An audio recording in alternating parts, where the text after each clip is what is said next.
It's 5 o'clock over the airport.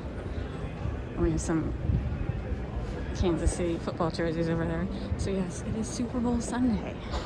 We are flying to Orlando. Our flight leaves at 5:45 a.m. So what is it like flying during Super Bowl Sunday? This is St. Louis, so I knew we would be seeing some Kansas City stuff.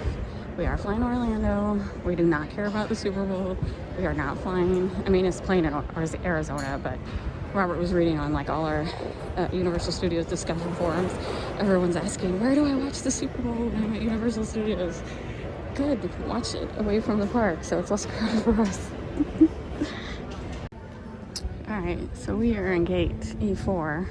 No one is there yet. Even though our flight leaves at like, I think it boards at 5:15. And remember I tell you, there's no point in getting to the airport before 4. It's like 4:15. We just breezed right through security. There was no one. This is the least crowded I've seen it. We've traveled, what, 3 times in the last 6 months? Definitely the least crowded. All right, I'm not awake. We're actually gate E8, which makes more sense because there's people there. I'm like, why is there no one at this gate? Because it's the wrong gate. But let me just talk for a second. So yeah, we are in Group A, which is good because we pay extra. But even though we pay extra, we don't always get in Group A. It's not a guarantee. So it's a good sign that we're in Group A. But there's tons of people there. So I guess a lot of people are going to Orlando at 5 in the morning. So yeah, we're going to Universal Studios for 2 days, and then we're going to Sanibel Island. And so we're actually doing something we've never done before. We are flying into the Orlando airport, but we're flying home out of the Fort Myers airport. Usually, to and from is the same airport. So this will be the first time switching it up and leaving from a separate airport. If you're familiar with Sanibel at all, Fort Myers is right outside of it. So it's a lot easier to fly out of there than driving 3 hours back to Orlando. All right, so it's 5 a.m. and it's super crowded here. So this flight is all of everyone going to Orlando with us. This flight over here to the right, they're going to Phoenix. I think that means they're going to the Super Bowl. That might be why I see everyone with Kansas City jerseys. Hopefully that means our flight's not packed. I don't know. We board in 15 minutes and it's not full yet, so this might be a good flight. We'll see.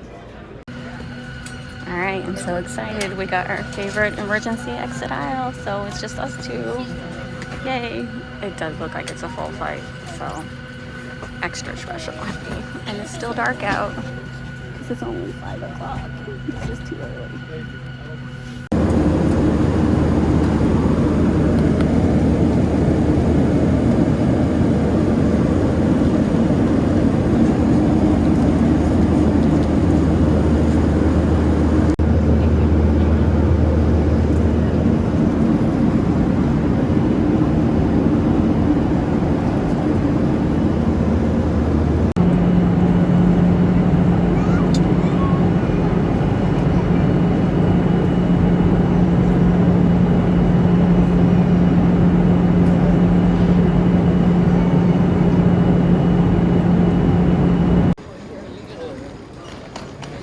We just landed in Orlando.